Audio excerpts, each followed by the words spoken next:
CM Siddaramaiah ವಿರುದ್ಧವೂ ಕಿಡಿಕಾರಿದ್ದಾರೆ H D. Kumaraswamy. ಕಾಪಾಡ್ರಪ್ಪ ಅಂತ ಯಾರ ಮನೆಯ ಬಾಗಿಲಿಗೂ ಹೋಗಿಲ್ಲ ನೀವು. ಲೋಕಾಯುಕ್ತ ಮುಚ್ಚಾಕಿ ಎಸಿಬಿ ಮಾಡಿದ್ದೀರಿ. ಹ್ಯೂಬ್ಲೋಟ್ ವಾಚರ್ ಹಾಗೆ ರೀಡು ಕೆಂಪಯ್ಯ ವರದಿ ಏನಾಯ್ತು? ದೆಹಲಿಯಲ್ಲಿ ಸಿದ್ದರಾಮಯ್ಯ ವಿರುದ್ಧ ಎಚ್.ಡಿ.ಕೆ ಈ ರೀತಿಯಾಗಿ ವಾಗ್ದಾಳಿ ಮಾಡಿದ್ದಾರೆ. ಜನಾಂದೋಲನ ಮಾಡುವುದಕ್ಕೆ ನಾಚಿಕೆಯಾಗಬೇಕು ಇವರಿಗೆ. ಜನಾಂದೋಲನದಲ್ಲಿ ನಮ್ಮ ಬಗ್ಗೆ ಬೋರ್ಡ್ ಹಾಕಿದ್ದಾರೆ. ನಿಮ್ಮ ಶಾಸಕರು ಕಾರ್ಯಕರ್ತರು ಕೊರಳಲ್ಲಿ ಹಾಕೊಳ್ಳಿ ಅಂತ ಹೇಳಿ ದೆಹಲಿಯಲ್ಲಿ ಕಾಂಗ್ರೆಸ್ ನಾಯಕರ ವಿರುದ್ಧ ಎಚ್.ಡಿ.ಕೆ ಕಿಡಿಕಾರಿದ್ದಾರೆ.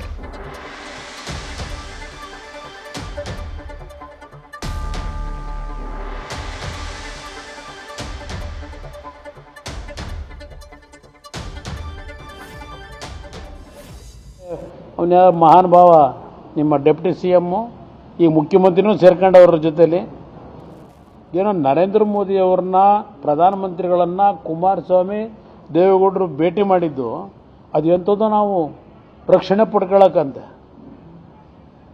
ಸಿದ್ದರಾಮಯ್ಯನವರೇ, ಶಿವಕುಮಾರ್ ಅವರೇ, ನಮ್ಮ ಜೀವನದಲ್ಲಿ ಎಂದೂ ಸಹ ನಮ್ಮ ಒಂದು ಕಾನೂನು ಬಾಹಿರ ಚಟುವಟಿಕೆಯಲ್ಲಿ ಸಿಗಾಕೊಂಡ್ಬಿಟ್ಟಿದ್ದೇವೆ. ಅಯ್ಯೋ ಕಾಪಾಡ್ರಪ್ಪ ಅಂತ ಯಾವನ ಮನೆ ಬಾಗಿಲಿಗೂ ಹೋಗಿಲ್ಲ. ನೀವೇನು ಮಾಡಿದ್ರಿ ಸಿದ್ದರಾಮಯ್ಯನವರೇ? ಲೋಕಾಯುಕ್ತ ಮುಚ್ಚಿ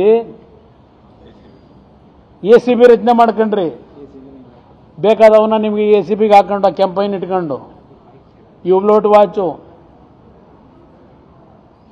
ಡೂಪ್ಲಿಕೇಟ್ ವಾಚು ಅದನ್ನು ಇಟ್ಟಿದ್ದಲ್ಲಿ ಮೇಲ್ಗಡೆ ತೆಗೆದು ನೋಡ್ಬೇಕಲ್ಲಿ ಗೊತ್ತಾಯ್ತದೆ ಯಾರು ಅವನು ಕೊಟ್ಟವನು. ಅವ್ರು ಯಾರೋ ಪಾಪ ಮದಪ್ಪ ಕರ್ಕೊಂಬಂದ್ರೆ ಅವ್ರನ್ನ. ಯಾವುದಪ್ಪ ರೀಡು? ಎಲ್ಲಪ್ಪ ಕೆಂಪೈಂದು ವರದಿ ನಿಂದು? ನಂದು ಪಾರದರ್ಶಕ ಆಡಳಿತ, ಒಂದು ಕಪ್ಪು ಚುಕ್ಕೆ ಇಲ್ಲ. ಇದಲ್ವ ಹೇಳ್ತಾ ಇರೋದು ಸಿದ್ದರಾಮಯ್ಯನವರು? ರೀಡು ಹೆಸರಿನಲ್ಲಿ ಲೂಟಿ ಹೊಡೆದಿದ್ದೀರಿ. ನಾನು ಅಸೆಂಬ್ಲಿಲಿ ವಿಷಯವನ್ನು ಪ್ರಸ್ತಾಪ ಮಾಡಲಿಕ್ಕೆ ದಾಖಲೆ ಸಮೇತ ಬಂದರೆ ಕೆಂಪೈನ್ ತಕ್ಕೋ ಕೊಡಿ ಅಂದರು.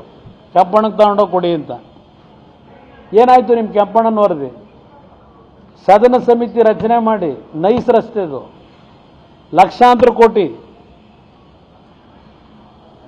ಎಲ್ಲಿಟ್ಕೊಂಡಿದ್ದೀರಿ? ಮುಖ್ಯಮಂತ್ರಿ ಚೇರ್ ಕೆಳಗೆ ಕೆಟ್ಟ ಪದ ಉಪಯೋಗ ಮಾಡಬಾರ್ದು ಹಳ್ಳಿದು, ಅಲ್ಲಿಟ್ಕೊಂಡಿದ್ದೀರಾ?